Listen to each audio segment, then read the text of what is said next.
Coming to you from Studio A, ho, ho, ho, it's time for the Gardening Simplified Show with Stacey Hervella, me, Rick Weist, and our engineer and producer, Adriana Robinson. Today, well, to celebrate the holidays, Christmas time, we'll talk garden-tainment. It's just a word I made up. But do you listen to music while gardening? Well, if you do, it's likely that at some point over the past year, you've listened to Fleetwood Mac's song, Dreams. Now, I say that because, Stacey, I looked at some research here, and it analyzed 116,021 songs added to 1,000 Spotify playlists with gardening in the title. And Fleetwood Mac's Dreams came out on top with Van Morrison's Brown Eyed Girl following a close second. Well, Adriana approves. Adriana is a Fleetwood Mac fan, so she is very excited. Now, I do have to say, this is interesting. I do have a gardening playlist, but it's not called, gardening isn't in the title. So really? I think, no, it's called Plants, Songs to Plant Plants To. Oh. Fleetwood Mac's Dreams is not on said playlist, but I'm also just saying they are excluding a lot of other potential gardening playlists by limiting it just to those with garden in the title. I agree, and on today's Gardening-tainment show, we're going to help you with a few additional songs to add to your list. Now, of course, Dreams is a great song. Heck it yeah.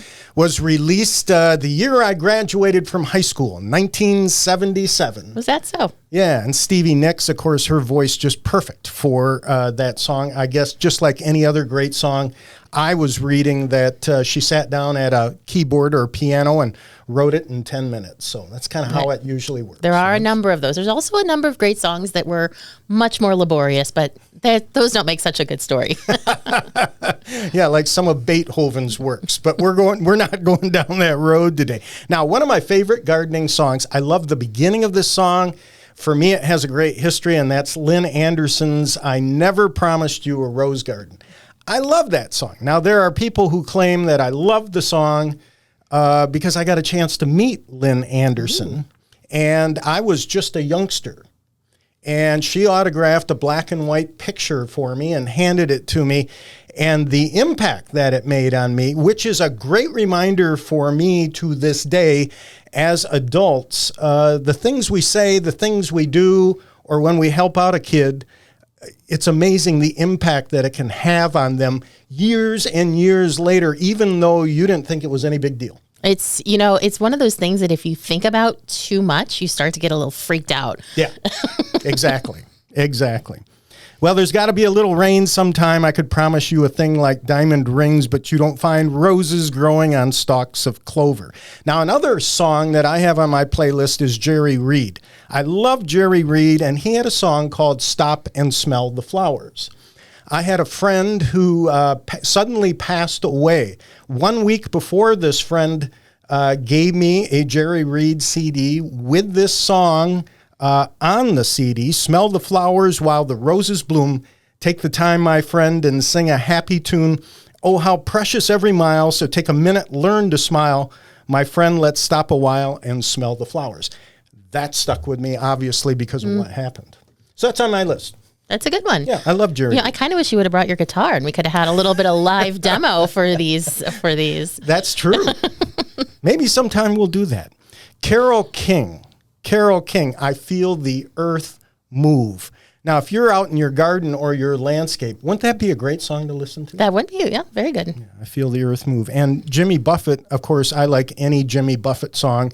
And a number of people may not know, when you take a look at Jimmy Buffett's albums, in the credits, there are a number of songs where he credits Marvin Gardens. Not the location on your Monopoly board game, but and a lot of people feel it's a pseudonym. He just an alter ego of Jimmy Buffett, and he would put Marvin Gardens on his album. And let me give you another quick one a minute here. Elvis Presley, Polk Salad Annie. Yes, not the first time it came up on the show, actually. Yes, because I love the song, and I really like Elvis. So what's other songs that you'd have on your playlist? Well, so like I said, I do have a gardening playlist, and I don't, add stuff to it all the time. And I have to say, I don't usually listen to music when I garden. And the reason for that is because I'm kind of all over the place. Okay. And so we have speakers in our garage, and we can put a little speaker on our back patio. So if we're in those areas, we'll definitely be listening to music. But like when I'm out in the garden, I don't want to just bug the neighbors when I'm not sitting there. Listen, not that I listen to it that loud, but, I'll listen to whatever. I usually just play whatever so it won't stop and I don't have to go back up and change it. But in my gardening playlist, some expected tunes, but I was looking at your list and I have some that you did not have. Okay. So there is a Mountain by Donovan. Okay. First there is a sorry, I forget how it goes. But no. Look upon my garden, it's a snail, that's what it is. So 60s jam. Dead Flowers by the Rolling Stones. Oh, yeah. Always one of my favorites, especially for driving to the nursery in January. Love it. My Blue Heaven by Fats Domino. Well done. Just a beautiful song done by so many people. One of my all-time favorite American songbook songs, because it's about, sort of having the perfect domestic bliss area. You're driving up to it or walking up to it at the end of a long day, and you just have this feeling like there's roses, there's a cozy fire, like this is why I do everything that I do. And it's just a beautiful tune. And his is particularly peppy for a good gardening playlist. Now, I know you're going to appreciate this one. The Bug Song by Stompin' Tom Conyers. Ooh. You know that one, yeah? Oh, yes. Bugs. If I had them all in jugs, I'd dig till the whole wide world was dug.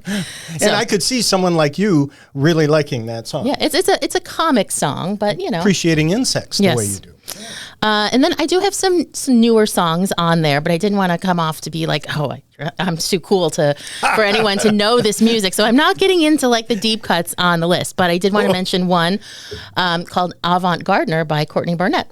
It's actually a very troubling story. She wakes up in the morning and decides she's going to clean up her yard.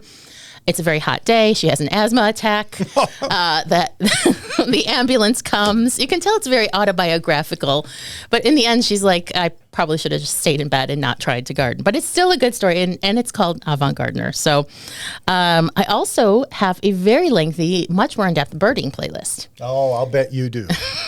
Bet you do. And I thought, I would mention that since Birdman is joining us later. Yes, in our fourth segment today, branching news. Is Mockingbird on that list? Yes, it is. Yeah, okay. Yeah. There's always some expected ones, but it's the ones that you don't expect that make a playlist really interesting, in my opinion. Well, with mine, I think it's expected because my list basically dates me.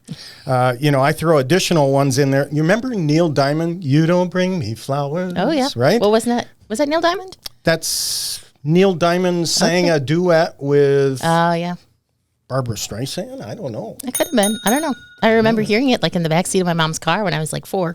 I'm sure if I'm wrong, we'll be corrected on this. So Scott McKenzie, San Francisco, be sure to wear flowers in your hair. Seals and Crofts, Summer Breeze. Of course, Simon and Garfunkel did a whole album, Parsley, Sage, Rosemary, and Thyme. Classic. Right?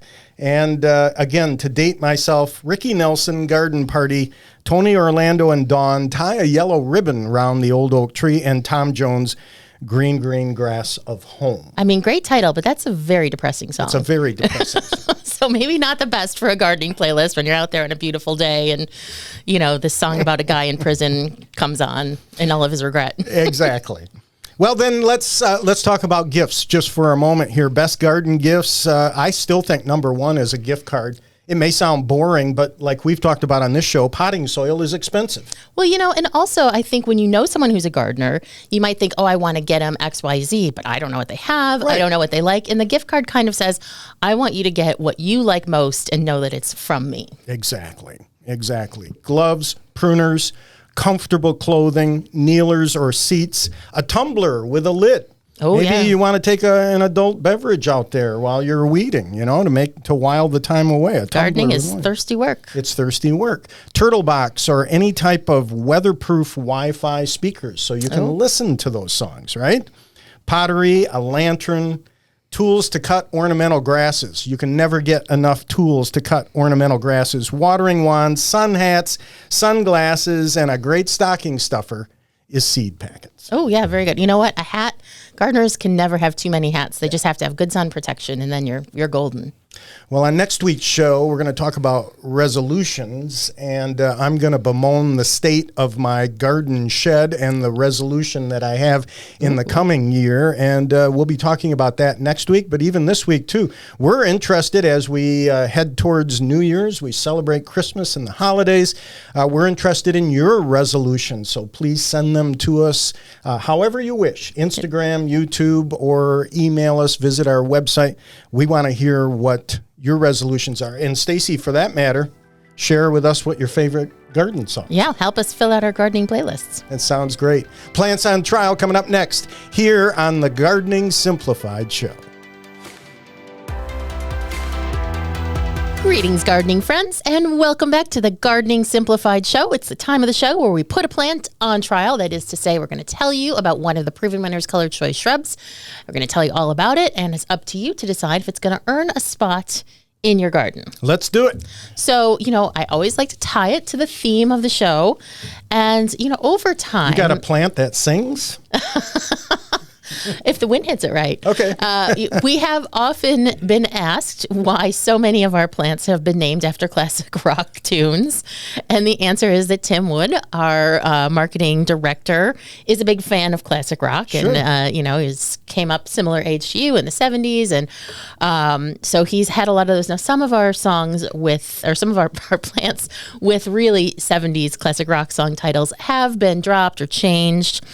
So I was kind of spoiled for choice, but the one that I went with, because it's also appropriate for this time of year, is White Album Winter Creeper.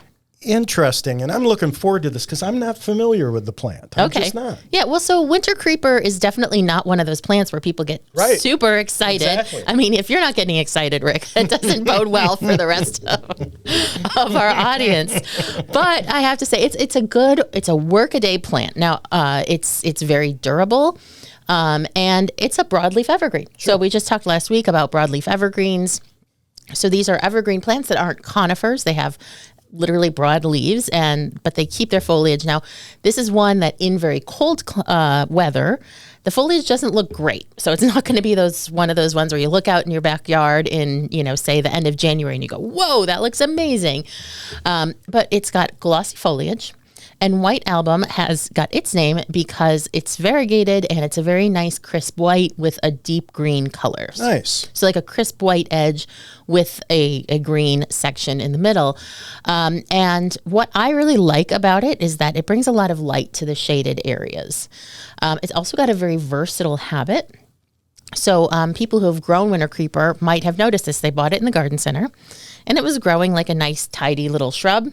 They get it, they put it in the backyard. A couple years later, they see it starting to kind of climb up a tree. Mm-hmm. And they're like, what just happened? Mm-hmm. And that is what they do. So they grow shrubby until they reach something that they can climb. Now, they're not going to climb, up into the heights of the tree. They're only going to climb, White Album reaches 1.5 to 2 feet tall. So it's really only going to go up about 2 feet.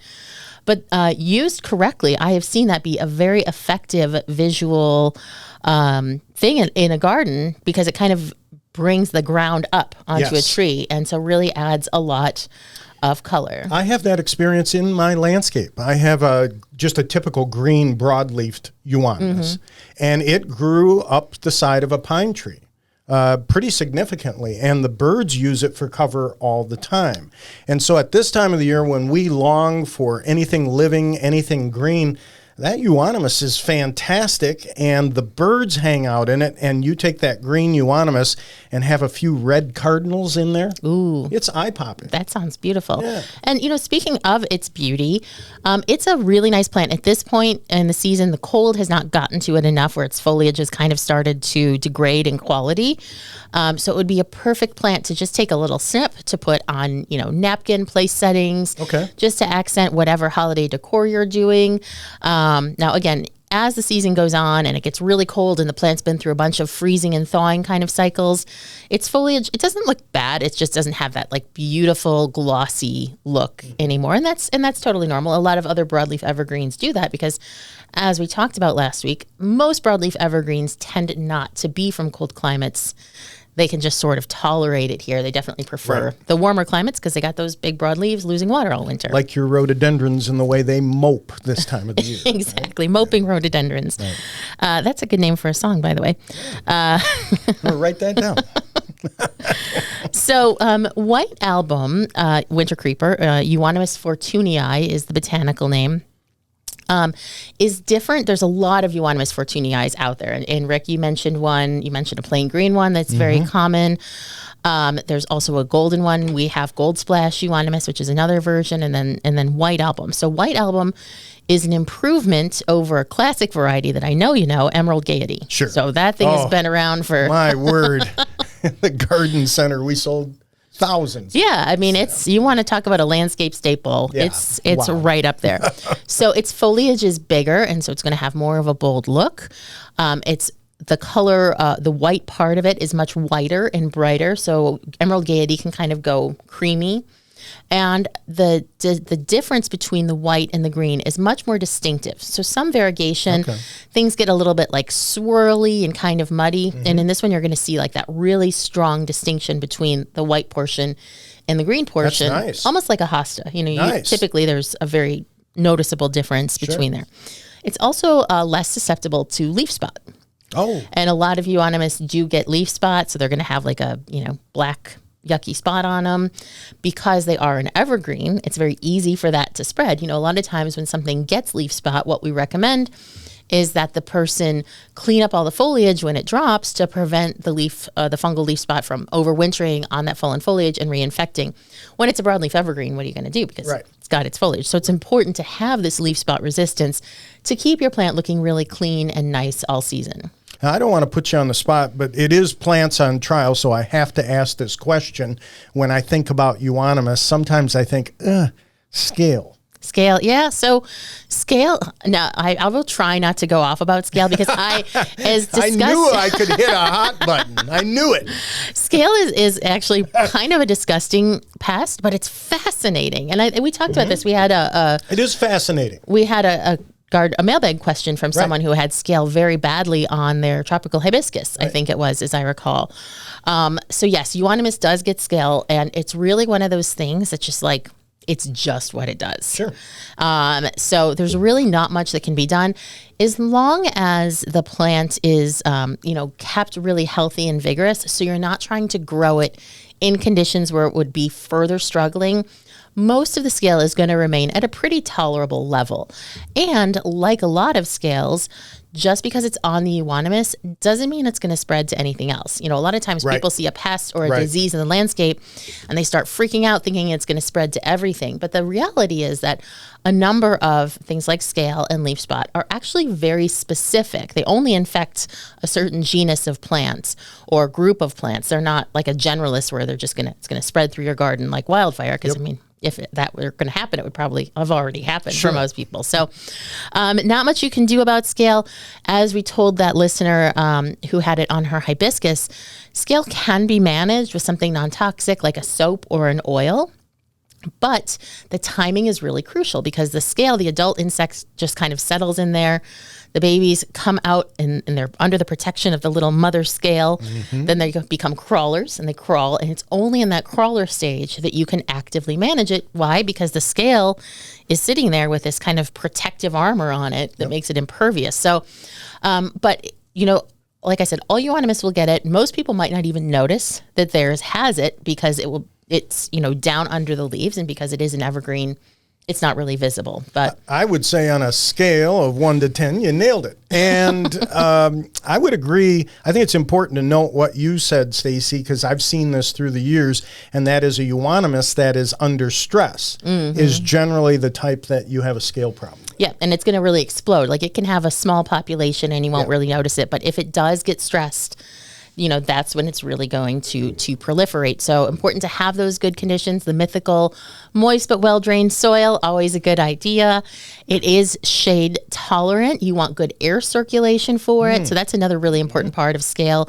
Good air circulation. Agreed. Because if it's exposed, Natural enemies can come get the crawlers when they are out from under the protection of the mother. So, there's so many plants that people think are, hard to grow or susceptible, but really it's just a matter of keeping plants healthy and vigorous. And a number of plants will have pests on them, and we won't even know, because as long as the plant is healthy and growing vigorously, they kind of stay under control. We see this a lot with something like a plant that we grow outdoors in the summer and then bring in the winter. Right. And everyone says, oh my gosh, all these bugs came in. No, the bugs were there all along. Exactly. It's just that now the plant is stressed trying to readapt to your house, and the bugs are like, party time, plant's stressed. Blammo. It's our time to shine. Hey, Stacey, what I love about this euonymus too is, for me at least, sun to shade. I mean, it's quite flexible as far as light is concerned. Yes, it's very flexible. And, like I said, I love it in the shade because it adds so much color and lightness. And I think anytime you get that white in a deep shade situation, it just really livens it up and makes you want to go there. And it's a great plant to pair with bulbs. Plant bulbs up under there and get the color intermixing. So it is hardy from USDA zones 5 through 8. So pretty okay range there.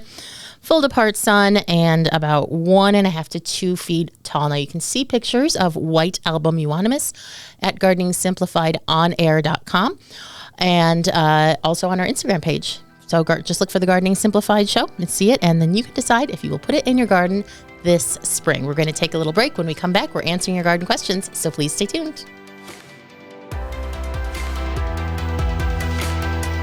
Greetings, gardeners, and welcome back to the Gardening Simplified show. It's one of my favorite parts of the show where we help you with your gardening questions. And now, things are slowing down a little bit. A lot of people, their concentration has gone elsewhere to the interior of their homes. But that doesn't mean you don't recall things that happened to you over the season, or that you're curious about something that you're planning for the spring. So we're still accepting your questions. You can send them in to us at help, H-E-L-P, at gardeningsimplifiedonair.com, or just visit gardeningsimplifiedonair.com. We got a contact form there, and you can reach us that way. You can even attach a photo, which is always so helpful to help people when they're saying, what is this, or how do I deal with this? It's helpful to know what this is. Well, and I agree, Stacey. I consider gardening a 365-day out of the year activity. Yes. We don't take a day off, not even Christmas or New Year's. The plants are still there. They're still there. So what do we got in the mailbag this week, Rick? All right, Keith asks us, down south they use evergreen needles for a mulch or ground cover. I was wondering about using them and was wondering how it interfered with perennials. Great question, Keith. And you are correct. Down south, you see a lot of pine mulch, and it's something you just do not see much of here in the north. No, we don't have as many pines, first of all. So pines are much more abundant in the south, and they have a greater diversity of pines than we have usually here in the north. But, certainly if you go up north in Michigan, you're going to see those white pine forests, and they'll have their own, beautiful soft mulch of needles. But yeah, we're just not harvesting it. Whereas in the south, you could go to any home improvement store and buy a bale of what they call pine straw. Right. So whether it's pine needle mulch or pine straw, they use those terms interchangeably. You can buy a bale of it and put it in your garden. We tried it in our garden center up north here, and people were like, what the heck? You want me to pay for pine needles? And I did some reading and saw that pine mulch is the thing Southerners love to hate. They hate it. Love to hate. That's crazy. Because the needles are everywhere. It's like, what am I going to do with this? Well, I guess I'll use it as a mulch. And, the upside is it's less expensive than some of these fancy bags of bark mulch. Well, sure, if you're in the south. Now, if you're in the north and you want to use it, it's definitely not less expensive. Exactly. When I was looking and researching this question, there were so many places that were selling like a box to cover like 10 square feet for like $80. Oh, my word. Because everybody wants what they don't have. Right. Exactly. That's true. The grass is greener on the other side of the fence. And the other problem with it, and I've tried straw mulch, is that you have to refresh it to keep it looking nice. Yeah, so it does get kind of matted down. But when it is freshly down, and I visited a lot of gardens in the south where I think it's just really beautiful and evocative of what it's like to garden there. So, yes, it's common down there. It's less common up here. You can get it, but you're usually going to have to pay for it. And it's not really going to interfere with perennials or other plants in your garden any more than any other mulch would. If you are mulching, and especially before your plants come out in the spring, you're not going to want to heap any kind of mulch onto those crowns. A little bit of sprinkle is always okay. You don't have to go crazy trying to avoid it.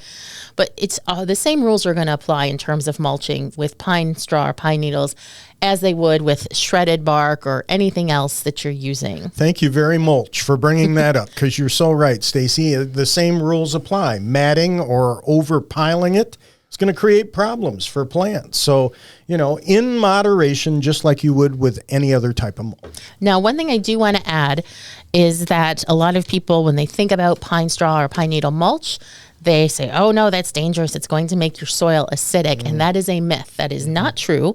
It's kind of assumed because typically pines grow in more acidic soils, but they themselves are not the agent of acidification. They aren't the ones who made the soil acidic.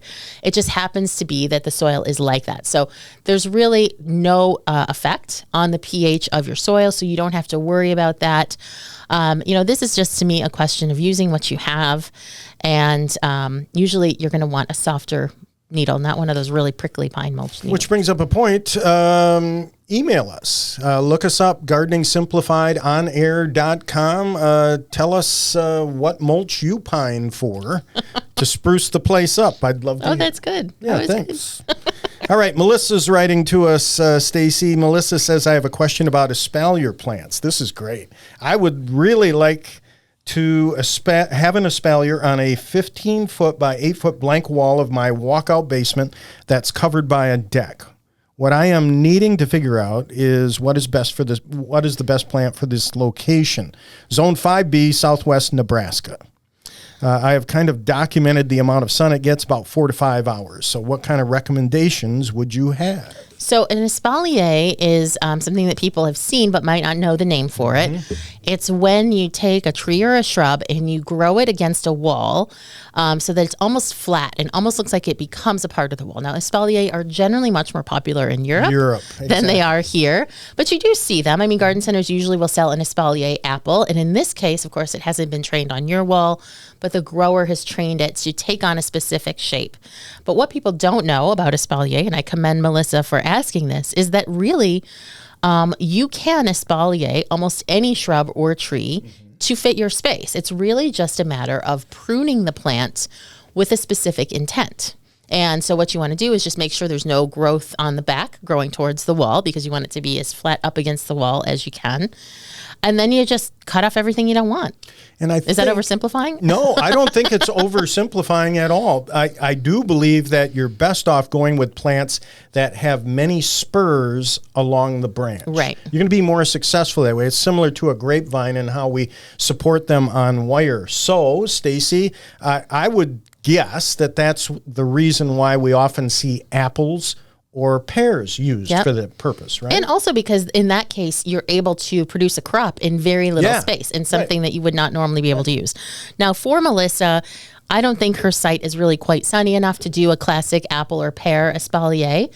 But that's why I wanted to say that you can use a number of different plants. Now, like you said, there are some plants that aren't suitable, so I would avoid plants that have like triple branching. So if you think about like a panicle hydrangea, where sometimes it can do kind of like a whorl of branches.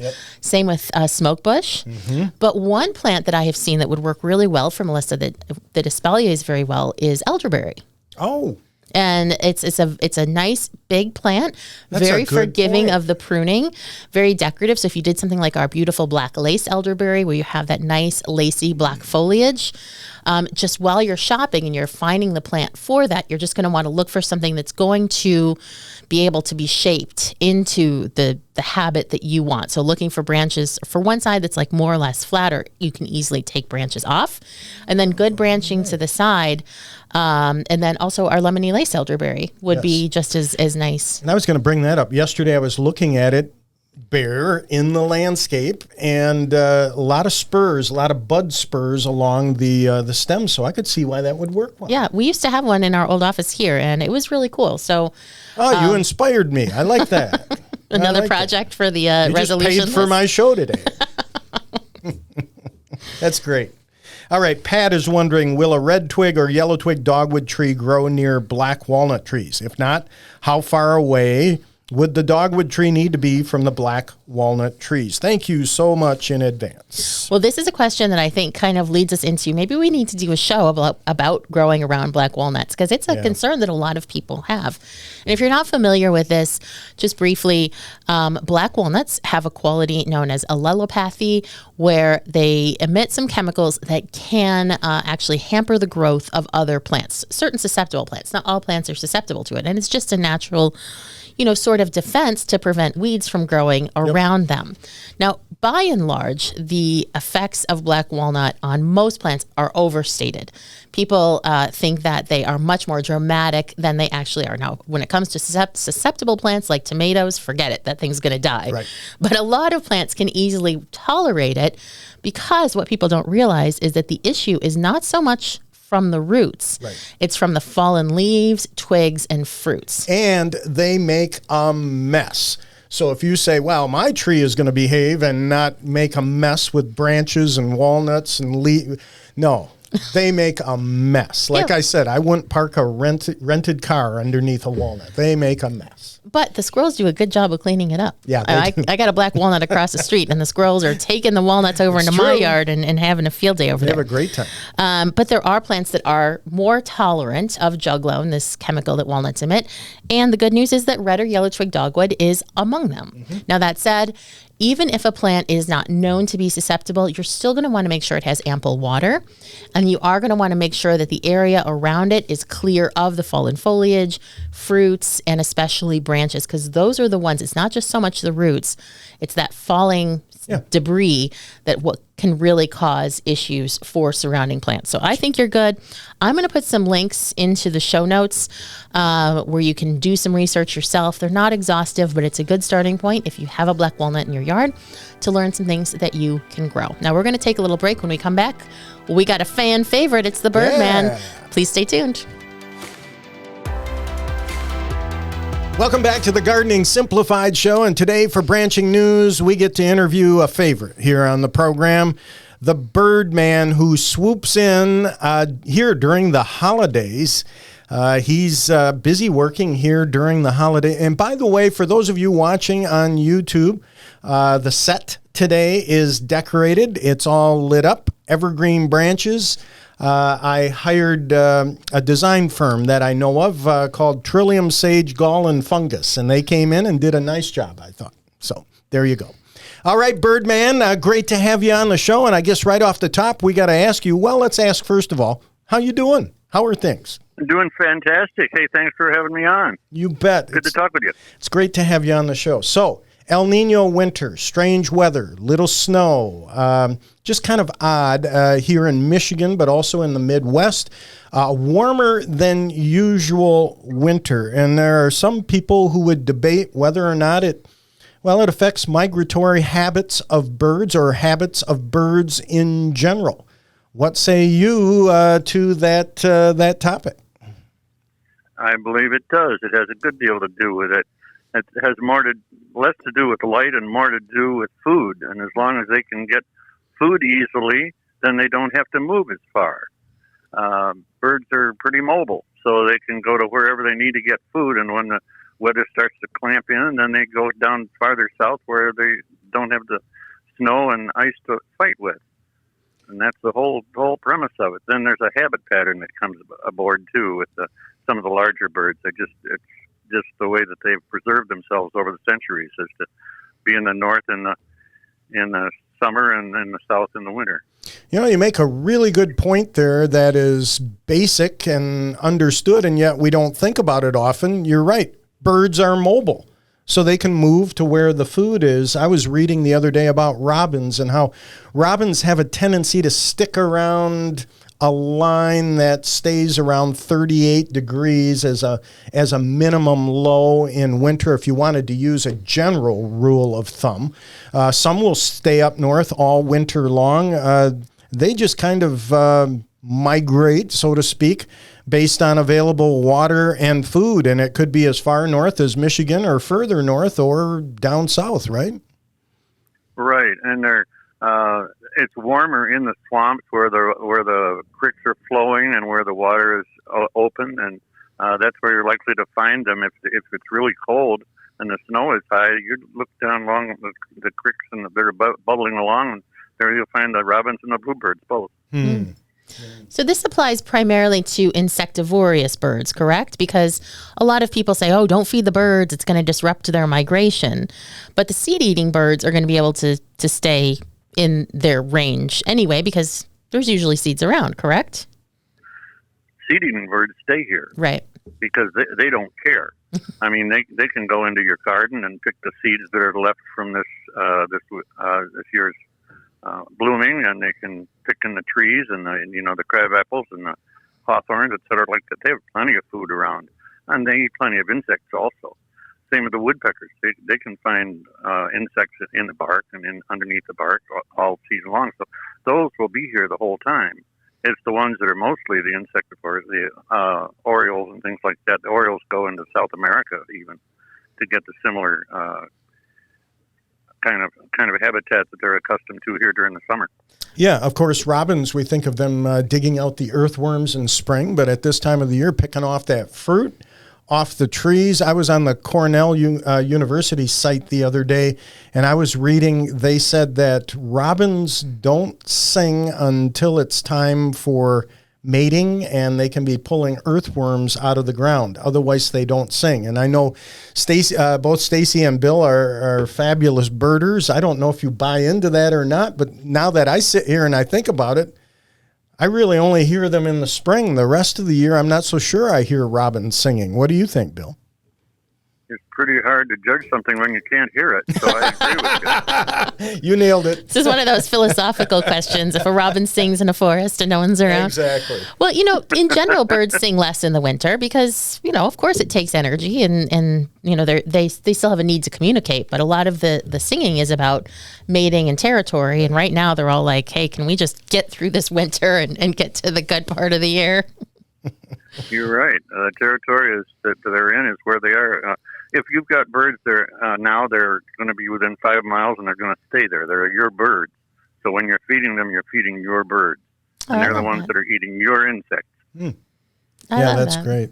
That's great. Now, along the lines of migration, Bill, let's get an update on the sandhill cranes. What's going on? Well, we're right in the place outside Marshall where 60 years ago we were down to 7 pairs of sandhill cranes.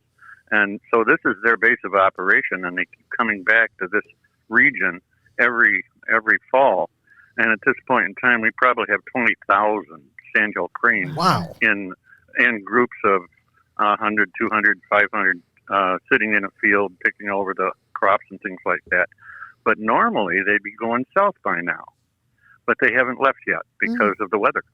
The food is available, and they don't feel the pressure, so they're waiting for the right wind to take them down, but they haven't made that decision. And I think it has a lot to do with the weather. Yeah. So what are they eating right now? Oh, they're out in the fields where the corn was, and all the things that are out there. Also, they spread a lot of manure now, and there's always a lot of good stuff in that. Yeah. Yeah, I know, but if you're a bird, you'd like that stuff. I didn't question that, Bill. I knew you were speaking from a bird's point of view. Birds can't smell. They have no sense of smell. So except for those turkey vultures. I love them. Put it on the bill. Yeah, well, that's interesting. That's and again, that reinforces the fact that they're not following a calendar, they're not checking their smartphones, they're not maintaining a calendar. They're going where the food is. They're basically doing what's natural to them. And if the weather's a little unusual, they're going to do what is natural. Bill, I had mentioned to you that I'm looking forward this holiday season to seeing the movie Migration. Migration is a animated film, and it's about a mallard family that's kind of in a rut. And so Dad Mac is content to keep his family just safe paddling around their New England pond forever. But Mom, her name is Pam, she wants to shake things up a little bit, take the kids and show them the big wide world. And so they migrate south through New York City to Jamaica. And of course the adventures are are amazing. So this is a movie I'd suggest seeing. I'm certainly going to see it this holiday season. Migration. I'm in the right age group for that, too. I love animation. Right on, Phil. Now, these mallards are ducks, right? And I was reading they call them dabbling ducks, as opposed to, let's say, the cormorants that I see. I live on Lake Michigan. The cormorants, which can dive, I was reading as deep as 150 feet, which is unreal to me. But I'll stand there on the pier and I'll watch them dive into the water, and a bird will disappear and he doesn't come back up. And I'm like, he drowned. And then a minute later, he pops back up to the surface. It's amazing to watch. But ducks are dabblers, right? They're just kind of dabbling for the food at the surface. Well, there are a couple kinds of ducks. There are puddle ducks, and those are the dabblers, and then there's the divers, and that's the way you can categorize a lot of the waterfowl. Is are they puddle ducks or dabbling along, or are they divers? And we've got balloons out here that can go down a couple hundred feet and have red eyes so they can see better under dark water. Wow! So it's just amazing. Cormorants are pretty closely related to them. Okay. Yeah. And cormorants were actually endangered, and they came roaring back. And now I understand that a lot of fishermen are taking issue with the cormorant population. They have a problem with them. Yes. Well, you talk to fishermen on the Beaver Island area. There are very few little bass left, just because of the cormorant population. Yeah. But nature swings one way and then swings the other. It's just there's cycles, and I don't know. But how to reverse it? Maybe it's not our business to do that. Well, certainly, if they eat all the fish, they'll just kind of have a natural population decline and kind of a boom bust cycle, like the economy and everything else that we deal with in life. And then go someplace else. Yep. So we're chatting with the Birdman, Bill Stovall Wood Products. And Bill, Christmas time's a busy time of the year for you. Christmas is good for birders. It's a great opportunity to have a gift in the stocking or under the tree. And I was curious. I'm thinking about getting a new pair of binoculars. Do you think that's a good gift at Christmas time? It's a fabulous gift. It brings the world in closer. You can see things more clearly, and it's always a centerpiece of conversation if you're in a group to see something and pass the binoculars around. And birding in particular is good in the wintertime because you're inside with a small group of people, and you've got a lot of color and activity just outside the window to talk about and watch. Binoculars are a really good thing. So is just a living commercial. Good bird feeder is a good idea, too. Sure, absolutely. I was online. I saw a pair of binoculars for $19.99, and then they'd throw in a pair of steak knives with it, too, if you placed your order. I'm probably going to be disappointed, aren't I? What fair did you go to? I think... Exactly. No, you need to get in several $100 range. We talked earlier about $300, $400, $500 category for a quality binoculars with good lenses and good operation, but you can't get anything for $20 anymore. Okay. And it's so important too. Maybe. I think a lot of people don't realize when they are searching for a pair of binoculars that it's kind of depends on what birds you're watching as well. 8x42 is sort of the gold standard for birders for the binocular range, and it's good. But like for us here, if you're on large bodies of water, you might actually want something that goes further, like a 10x42, because a lot of the birds that you're seeing are further away, and some of that resolution that you give up might be worth it if you're trying to watch, buffleheads way out in the water like I often am. Well, I've done it a little different way. I have that kind of a bird watcher's binocular, but then we get a spotting scope, which really helps. And they're not that expensive, and get a tripod with it. And you can do all kinds of things at a bird nest in the woods where they're moving in and out, and you don't have to hold that there. Or you can do across the water at long distances. So that's a spotting scope. You don't have to hold it steady because you've got it on a tripod, and sure. It has as a axillary thing. Maybe they already have binoculars, but a good spotting scope would be a good idea. Surprise them with something they don't even know they want. Love that. There you go. We're chatting with the Birdman. Use it. We're chatting with the Birdman, Bill Stovall. Bill, again, getting back to the El Nino issue then, beyond the holidays here, there are a number of birds that migrate. You know, when we think migration, we think to warmer southern climates. But one of the birds that I love to capture with my camera along the lakeshore is the snowy owl. But I'm hearing rumor, I have not seen a snowy owl yet this year, but I'm hearing rumor that there are some birds from the northern parts, let's say up in Canada, that we're not seeing this year either because of El Nino. Is that correct? Absolutely.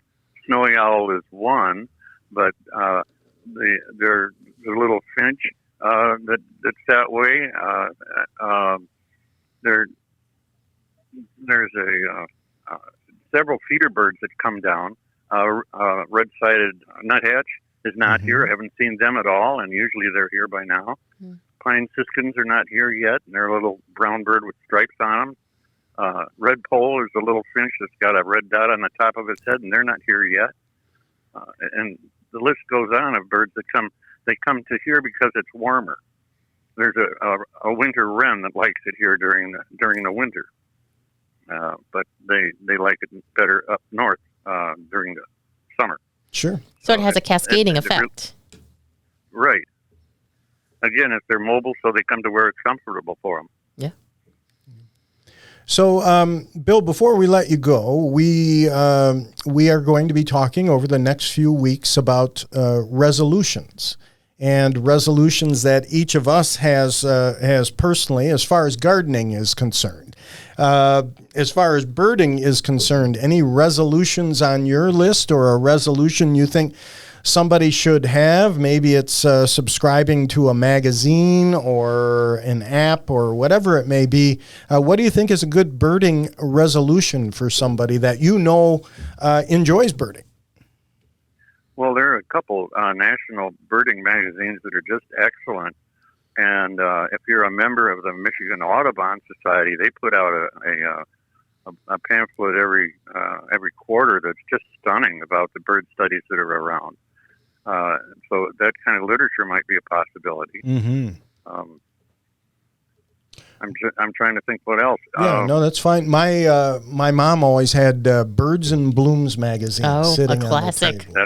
That's a classic. That's a standard. Yep. What do you think is a resolution, Stacey, that somebody could make as a birder for the coming year? Maybe to plant more shrubs or plants that produce berries or cover? Or Yeah. I mean, that's an obvious one. I mean, absolutely. But I think the best thing that a birder can resolve to do is bird more.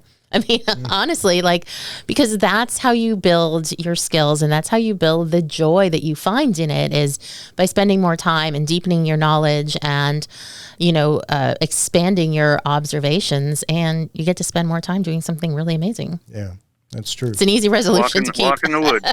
Exactly. Walk in the woods. And when you see something you don't recognize, look it up in your book and figure out what it is. Curiosity is another thing to keep sharp when you're making a resolution. Oh, I agree completely. Yeah, and that's so true. I remember my dad is 94 years old, and I remember taking walks with him as a kid, and my dad loved birds. I mean, he was totally into birds, but of course he was from the Netherlands, and there's a lot of water in the Netherlands, and a lot of great birds, and so he was completely into it. So he was constantly talking to me about bird calls, or do you hear that, or do you see that? And once again, these are the things that stick with you as a kid.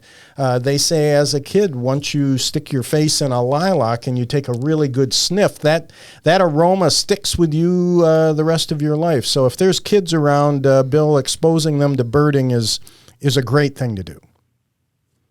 It certainly is. And putting up a birdhouse and watching the little ones come out of it, they'll stick them forever. Yeah, you bet. I'm looking forward to that season in spring, too. Birdman, hope you have a wonderful Christmas, wonderful holiday. Thank you for your enthusiasm and your interest in birds and what you do for the birding community. And we really appreciate you here on the Gardening Simplified show. Well, thank you for for the opportunity, and back at you. You got a really wonderful show going on and a great staff right there. Those three of you just make me laugh. Love it a lot. Thanks for doing it. Thank you very much. Take care, Bill. Merry Christmas to you. Merry Christmas. Bye-bye. Well, that's our gift to you, because it's always such a pleasure to have Birdman on the show. We love it as much as you do. So thank you so much for tuning in. We all wish you a very, very Merry Christmas, and we'll see you next week.